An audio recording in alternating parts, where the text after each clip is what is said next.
Hi friends, welcome to my channel. आज का जो हमारा टॉपिक है वो है स्ट्रेस। एक्चुअली ये मैं सबके लिए बात कर रही हूँ, जो हम ट्विन फ्लेम जर्नी में हैं उनके लिए भी, और जो नॉर्मल जिन लोगों को स्ट्रेस होता है, जो स्टूडेंट्स हैं या जो वैसे ही अपनी डेली लाइफ में बहुत बिजी रहते हैं या काफ़ी ज़्यादा जगलिंग करते हैं, उनके पास मल्टीटास्किंग करते हैं, तो काफ़ी स्ट्रेसफुल फील करते हैं वो लोग। और जो स्टूडेंट्स होते हैं वो तो वैसे ही बहुत स्ट्रेसफुल रहते हैं, बिकॉज उनको इतना बर्डन होता है अपने एग्ज़ाम्स का। एंड ट्विन फ्लेम जर्नी में जो लोग हैं, जैसे हम लोग हैं, वो तो आपको पता ही है कि क्या लेवल होता है स्ट्रेस का। पहली पहली बार जब आपका सेपरेशन होता है या जब बबल फेस आपका ख़त्म होके आप सेपरेशन में आते हैं, तो उस टाइम पे जो स्ट्रेस का लेवल होता है वो ऑल टाइम हाई होता है। तो आज मैं आपको कुछ ऐसे ही वेज बताऊंगी कि आप उसको कैसे हैंडल कर सकते हैं, क्योंकि हमें स्ट्रेस को हैंडल करना अपनी लाइफ में, चाहे आप किसी भी जर्नी में हो, ट्विन फ्लेम जर्नी में हो, या आप स्टूडेंट हो, या आप नॉर्मल आप अपना डे टू डे कोई काम कर रहे हो, स्ट्रेस को मैनेज करना बहुत इम्पॉर्टेंट है। ठीक है। एंड स्पेशली जो स्पिरिचुअल अवेकनिंग के में लोग हैं या ट्विन फ्लेम जर्नी में जो लोग हैं, उनके लिए तो बहुत ही ज़रूरी है, क्योंकि आप एक बहुत ही इंटेंस फेज में से गो थ्रू कर रहे होते हैं। तो उस टाइम पे स्ट्रेस जो होता है वो ऑल टाइम हाई होता है। अब अगर हम स्ट्रेस को डिफाइन करें तो हम कैसे इसको डिफाइन करेंगे? Stress is body's reaction to emotional और फिजिकल टेंशन। ठीक है। जो स्ट्रेस होता है वो है आपकी बॉडी का, आपकी माइंड का रिएक्शन। कब वो रिएक्ट करता है? जब उसको इमोशनल कोई पेन होता है या उसको कोई फिजिकल टेंशन होता है। ठीक है ना। तो ट्विन फ्लेम जर्नी में तो हम लोग बहुत ही इमोशनल हाईज एंड लोज से निकलते हैं। अप एंड डाउन बहुत होता है इमोशंस का। डिवाइन फेमिनिन्स जो हैं, उनको पता है कि इमोशनल कितना ट्रॉमा होता है हमें जब हम ट्विन फ्लेम जर्नी से गो थ्रू कर रहे होते हैं। और फिजिकली भी वो आपको आता है आपके सामने, आपकी बॉडी में पेन्स होनी शुरू हो जाती हैं, आपका हेडेक होता है, आपको लेजीनेस लगती है, ऐसी बहुत से फिजिकल सिम्टम्स भी हमें आते हैं।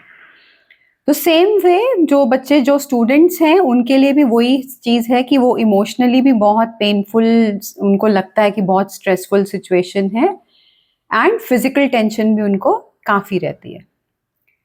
तो अब हम इससे कैसे कोप अप कर सकते हैं? आप इनर वर्क अगर करना चाहते हैं ट्विन फ्लेम जर्नी में, आपको पता लग गया है कि मुझे इनर वर्क करना है, बिना उसके कुछ नहीं होगा, तब भी आपको ये स्टेप्स लेने चाहिए अपने स्ट्रेस को कंट्रोल करने के लिए। अगर आपका स्ट्रेस अंडर कंट्रोल रहेगा, तभी आप इनर वर्क भी अच्छे से कर पाएंगे। तो पहला जो हमारा पॉइंट है वो है फिजिकल एक्सरसाइज। ठीक है। फिजिकल एक्सरसाइज बहुत इम्पॉर्टेंट है, क्योंकि ये आपका इम्प्रूव करती है मूड। जो आपका मूड एकदम डाउन हो जाता है, नेगेटिव हो जाता है, वो अगर आप फिजिकल एक्सरसाइज करेंगे, चाहे आप योगा करिए थोड़ी देर, चाहे आप वॉक करिए, या आप जिम जा सकते हैं, जो भी आपको पसंद है आप वो कर सकते हैं। ठीक है ना। जबरदस्ती मतलब जो चीज पसंद नहीं है वो नहीं करना है आपको, जो आप इंजॉय करते हैं वो करिए। ठीक है। इससे आपका इम्प्रूव होगा मूड, और इससे आपको एक अच्छी फीलिंग आती है आपकी बॉडी में, एक बड़ी पॉजिटिविटी रहती है, आपको एनर्जी आपकी अच्छी रहती है, बॉडी में डाउन नहीं होती है वो। ठीक है ना।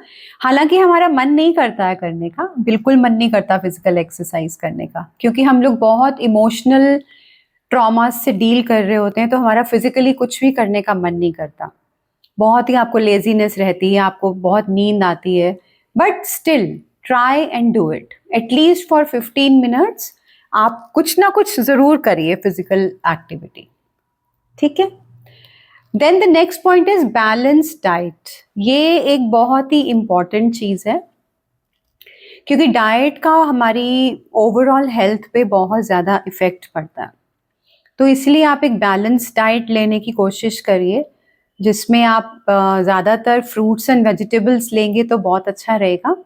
और पानी का इंटेक रखना है, वाटर इंटेक भी अच्छा होना चाहिए, at least 2 litres in a day. और बिकॉज़ अगर आप पानी का इंटेक भी अच्छा रखते हैं ना, तो वो आपको ब्रेन को एनर्जी प्रोवाइड करता है, ऑक्सीजन जाती है आपके ब्रेन पे भी, तो आपका जो स्ट्रेस लेवल है वो डाउन होता है। और फ्रूट्स एंड वेजिटेबल्स जो होते हैं वो आपको एनर्जी प्रोवाइड करते हैं, है ना? अगर आप यही फास्ट फूड ज़्यादा खाएँगे या आप नॉन-वेज ज़्यादा खाएँगे या आप हेवी चीज़ें ज़्यादा खाएँगे, तो आप और ज़्यादा लेज़ी हो जाएँगे। सो बैलेंस डाइट पे ध्यान दीजिए। इनफ स्लीप, थर्ड पॉइंट, ये भी बहुत इम्पोर्टेंट है, क्योंकि जब हम सोते हैं तब हमारी बॉडी रिपेयर मोड में जाती है, और हमारी बॉडी को रिपेयर होने के लिए रेस्ट देना बहुत ज़रूरी है। जब हम ट्विन फ्लेम जर्नी में होते हैं गाइस, तो हमारी जो स्लीप होती है ना, वो बहुत डिस्टर्ब हो जाती है। कई स्लीपलेस नाइट्स आप निकालेंगे, मैंने तो बहुत निकाली हैं। शुरू-शुरू में नींद इतनी डिस्टर्ब होती है, या अपने आप ही 3 बजे खुल जाएगी सुबह, 4 बजे खुल जाएगी सुबह। तो वो आपका जो एक साइकिल होता है, स्लीप साइकिल, वो पूरा डिस्टर्ब हो जाता है। तो आपकी बॉडी और ज़्यादा फिर लेथार्जिक हो जाती है। सो इसीलिए इनफ स्लीप लेना बहुत ज़रूरी है, ठीक है? ऐसे ही जो स्टूडेंट्स हैं जो पढ़ रहे होते हैं, उनकी भी स्लीप बहुत डिस्टर्ब होती है, क्योंकि उनका पढ़ाई के साथ एक साइकिल बिठाना मुश्किल हो जाता है। कभी वो रात को पढ़ रहे हैं, कभी अर्ली मॉर्निंग पढ़ रहे हैं। फिर भी आई विल एडवाइस कि 6 से 7 घंटे, 6 टू 7 आवर्स ऑफ अनइंटरप्टेड, मतलब कि लगातार इंटरप्शन नहीं होना चाहिए उसमें। वो स्लीप लेनी बहुत इंपॉर्टेंट है for your mind and for your body. जब आपकी बॉडी काम नहीं करती है ना, जब मतलब आपको इनफ स्लीप आप नहीं लेते हैं, आप स्लीप डिप्राइव्ड होते हैं, तो आपकी बॉडी भी ठीक से फंक्शन नहीं कर पाती है, तो आपको स्ट्रेस फिर ज़्यादा होता है। इसलिए स्लीप के ऊपर ध्यान दीजिए। रात को बैठ के स्क्रॉलिंग मत करिए अपने फ़ोन में या यूट्यूब पे या इंस्टा पे, ये ट्विन फ्लेम के वीडियोस मत देखते रहिए। सोने पे ध्यान दीजिए, स्लीप लेना बहुत ज़रूरी है। The next point is avoid drinking and smoking, ठीक है ना? अगर आपको हैबिट है स्मोक करने की या ड्रिंक करने की, तो उसको अवॉइड करिए। मतलब हमें किसी एडिक्शन में नहीं जाना है। जितना हो सके ड्रिंकिंग एंड स्मोकिंग को अवॉइड करिए, बिकॉज ये आपको उस टाइम के लिए तो बहुत अच्छा एक हाई देते हैं, you feel good about it, लेकिन बाद में ये आपकी बॉडी को बहुत हार्म करता है। आपको एक जैसे कहते हैं ना कि बहुत ही नेगेटिव मोड में ले जाता है ये ड्रिंकिंग एंड स्मोकिंग, ठीक है ना? मोमेंट्री आपको रिलीफ तो मिलता है उस टाइम के लिए, लेकिन लॉन्ग रन में it is not good for you. Okay, the next point is deep breathing. ये बहुत इंपॉर्टेंट है। डीप ब्रीदिंग करने से आपका स्ट्रेस बहुत कम होता है, आप बहुत पीसफुल हो जाते हैं, बहुत। तो डीप ब्रीदिंग करना मस्ट है, लेकिन ये नहीं है कि आपको पता नहीं कितनी देर करनी है। हार्डली 5 मिनट्स भी अगर आप करेंगे, तो आप देखिएगा आपको कितना पॉजिटिव इफेक्ट मिलता है इसका। और डीप ब्रीदिंग आप सबसे अच्छी कर सकते हैं बॉक्स ब्रीदिंग, जिसे हम कहते हैं, जिसमें होता है कि गहरा सांस लेंगे till the count of 4, then you will hold it till the count of 4, and then you will exhale it, उसको फिर हम छोड़ देंगे टिल द काउंट ऑफ 7। तो इसको कहते हैं हम बॉक्स ब्रीदिंग, ठीक है ना? सांस भरी हमने, लंबी गहरी सांस भरी, उसको 1 2 3 4 हाथ आप रखेंगे यहाँ पे, तो आप फील कर सकते हैं कि आपने सांस भर ली है। तो 4 तक उसको काउंट करके होल्ड करके रखिए, फिर उसको एक्सेल कर दीजिए। और एक्सेल हमेशा ज्यादा करना होता है। एक्सेल मतलब अपनी सांस को छोड़ना। जितनी देर में आपने सांस भरा, उसको होल्ड किया, जब आप उसको छोड़ेंगे तो वो ज्यादा छोड़ना होता है, लंबा गहरा सांस आपको बाहर छोड़ना है। तो ये बहुत ही इफेक्टिव टूल है फॉर स्ट्रेस मैनेजमेंट। क्योंकि डीप ब्रीथिंग करने से आपका जो माइंड होता है, आपके जो ब्रेन के सेल्स हैं वो एक्टिवेट होते हैं, वो पॉजिटिविटी में आते हैं, और जो भी आपकी नेगेटिव थिंकिंग होती है वो शांत हो जाती है, एकदम बंद हो जाती है। तो आपको बहुत रिलीफ मिलता है अपने स्ट्रेस में। The next point is meditation. ये तो एक बहुत ही tested, proven and tested technique है मेडिटेशन, और बहुत ही इजी होता है ये करना। जिनको नहीं आता करना, आप बस मेडिटेशन मीन्स चुप बैठिए, शांति में बैठिए, 5 मिनट से शुरू करिए। आप सारी डिस्ट्रैक्शंस जो हैं आपकी उनको हटा के, अपना फ़ोन हटा के, एकदम शांत होके आपको अपने आप से कनेक्ट करना है। करना कुछ नहीं है, बस बैठना है एंड देन जस्ट रिलैक्स। साथ में आप डीप ब्रीदिंग भी कर सकते हैं साथ साथ, ठीक है ना। सो 5 minutes of meditation can make wonders in your life. आपका स्ट्रेस लेवल बहुत ही कम कर देता है। और जो लोग स्पिरिचुअल जर्नी में हैं, जो लोग ट्विन फ्लेम जर्नी में हैं, उनके लिए तो मेडिटेशन मस्ट होता है, क्योंकि आपको खुद से कनेक्ट होना है, अपने आप से कनेक्ट होना है। तो बिना मेडिटेशन के तो आप कनेक्ट हो ही नहीं पाएंगे, ठीक है ना। इसीलिए हम कहते हैं ना, अंदर उतरो, अंदर जाइए अपने, बाहर बाहर एक्सटर्नल उसमें नहीं जाना है, हमें इंटरनल जाना है, अंदर जाना है। तो अंदर जाने का सबसे अच्छा तरीका मेडिटेशन ही है, और डीप ब्रीदिंग, दोनों। मेडिटेशन और डीप ब्रीदिंग दोनों ही आपका स्ट्रेस लेवल बहुत कम करते हैं और आपको एक पीसफुल स्टेट में ले आते हैं। The next point is spend time in nature. ये भी एक बहुत इंपॉर्टेंट टूल है। अगर आप नेचर में थोड़ा सा टाइम स्पेंड करेंगे तो आपको बहुत अच्छा फील होगा। अब इसके पीछे रीज़न क्या है, क्यों हम लोग हिल्स पे जाना चाहते हैं, क्यों हम लोग ग्रीनरी की तरफ अट्रैक्ट होते हैं, क्यों हमें अच्छा लगता है कि हम नेचर में वॉक करें, हिल्स पे जाएं, ग्रीनरी में जाएं, बीचेस पे जाएं, माउंटेन्स पे जाएं। क्यों नेचर, क्यों इतनी हीलिंग लगती है हमें? बिकॉज नेचर हीलिंग होती है, क्योंकि गॉड ने बनाई है वो सारी चीज़ें, है ना। तो जो भी गॉड की क्रिएशन है उससे आपको हीलिंग मिलती ही मिलती है। जैसे मैंने पीछे अभी बैलेंस डाइट की बात की, मैंने बोला कि आप फ्रूट्स एंड वेजिटेबल्स खाइए। वो भी क्यों इतने इम्पॉर्टेंट है हमारे लिए? क्योंकि नेचर है, वो भी गॉड की क्रिएशन है। तो जो भी गॉड की क्रिएशन होती है ना गाइस, वो हमेशा आपको एक हीलिंग इफेक्ट देती है, एक पीसफुल इफेक्ट देती है।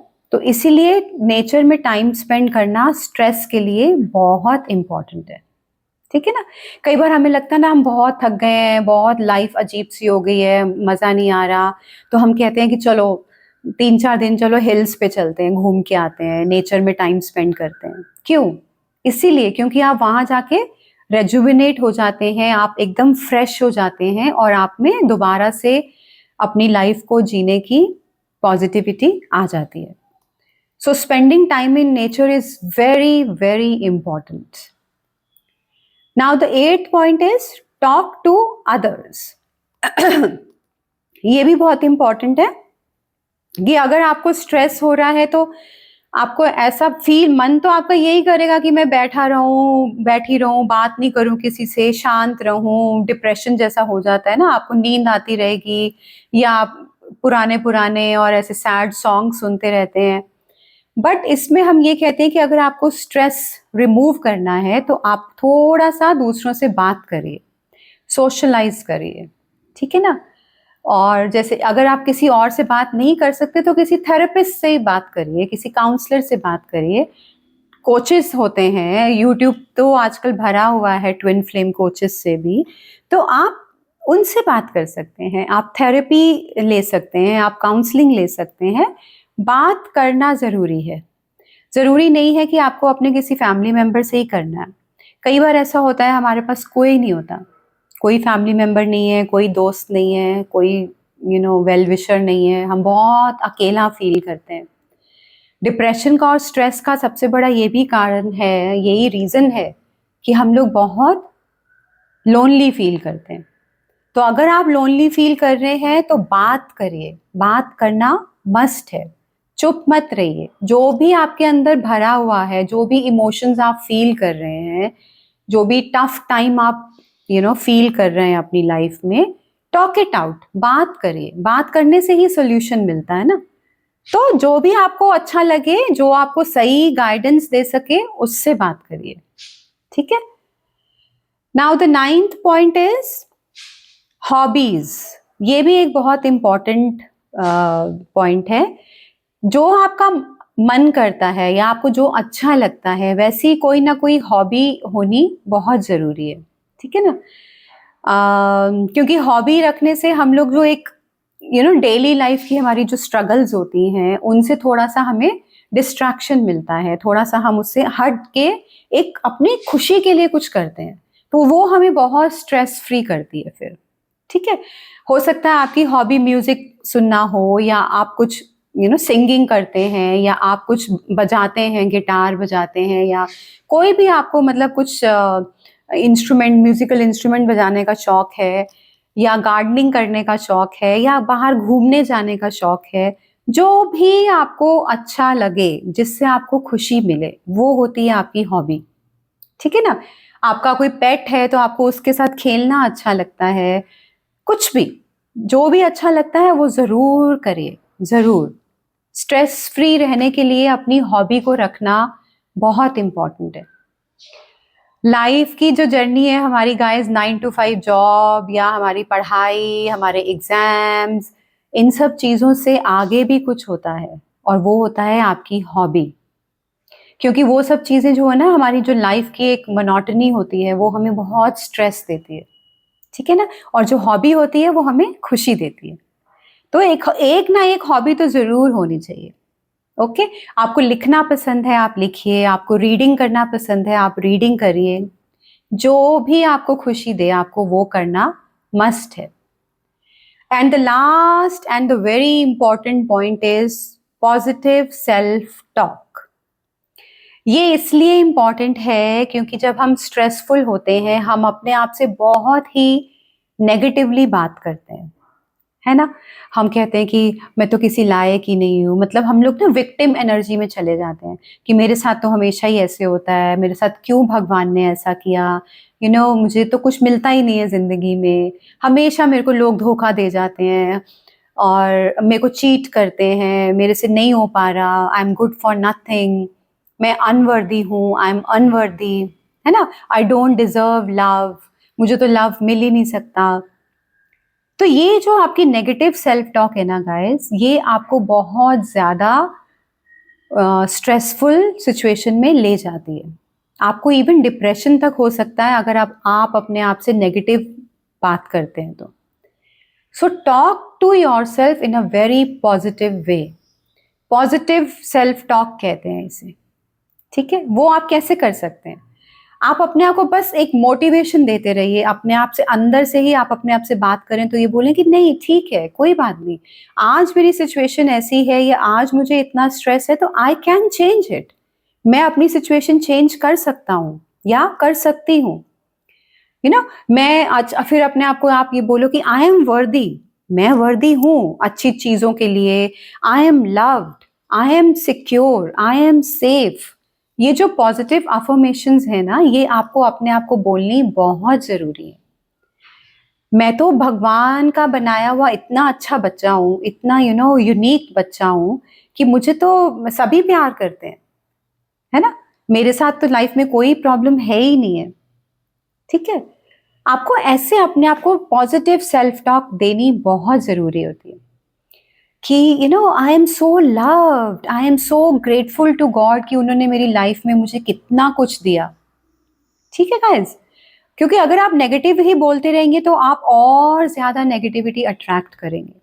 लेकिन अगर आप ग्रेटफुल रहेंगे, आप पॉजिटिव सेल्फ टॉक करेंगे, तो आप देखिए आप कितनी पॉजिटिविटी और अट्रैक्ट करते हैं, ठीक है ना। तो अगर आपको कभी भी हैवीनेस लगे कि नहीं मुझसे नहीं हो रहा है, ये ट्विन फ्लेम जर्नी बहुत मुश्किल है, ये मेरे एग्जाम्स जो मुझे देने हैं ये तो बहुत ही मुश्किल है, मुझसे पढ़ाई नहीं हो रही है, तो अपने आप को मोटिवेट करिए, अपने आप को बोलिए कोई बात नहीं। क्या आज तक क्या हमने कभी और प्रॉब्लम्स सॉल्व नहीं किए? क्या ये पहली प्रॉब्लम है जो आपकी लाइफ में आई है? नहीं ना। पहले भी तो आपने कितना कुछ सॉल्व करके आप इस स्टेज पे आए हो ना। तो अभी जो प्रॉब्लम है या अभी जो ये स्टेज है, उसको भी आप सॉल्व करके नेक्स्ट स्टेज पे चले जाएंगे। तो ऐसे अपने आप को पॉजिटिविटी देनी पड़ती है। ठीक है, अपने आप को, आप जितना आप ये कहेंगे कि आई एम वर्दी, मैं इस लायक हूं कि मेरे को सब प्यार करें, कि मेरे को सारी अबंडेंस मिले लाइफ में, मुझे बहुत अच्छा फाइनेंस मिले, मतलब मेरी फाइनेंशियल सिचुएशन बहुत अच्छी हो, I am worthy of it. Are you getting my point? जो हमें फाइनेंशियल स्ट्रगल्स आती हैं, पर आपको उसके लिए अपने आप को पॉजिटिव सेल्फ टॉक देनी बहुत जरूरी है। ओके तो यही कुछ पॉइंट्स थे, 10 पॉइंट्स मैंने बनाए थे जो मोस्ट इंपॉर्टेंट पॉइंट्स हैं। अगर आप इसको फॉलो करते रहेंगे गाइस, तो आप स्ट्रेस फ्री रहेंगे और आप अपनी जर्नी को बहुत अच्छे से कंप्लीट कर पाएंगे, आप अच्छे से इनर वर्क कर पाएंगे। आप अगर किसी एग्जाम्स के लिए तैयारी कर रहे हैं, आप स्टूडेंट हैं, तो आप वो भी कर पाएंगे। ये सबके लिए है, क्योंकि स्ट्रेस हम सबको होता है। ठीक है guys, take care, bye bye, see you.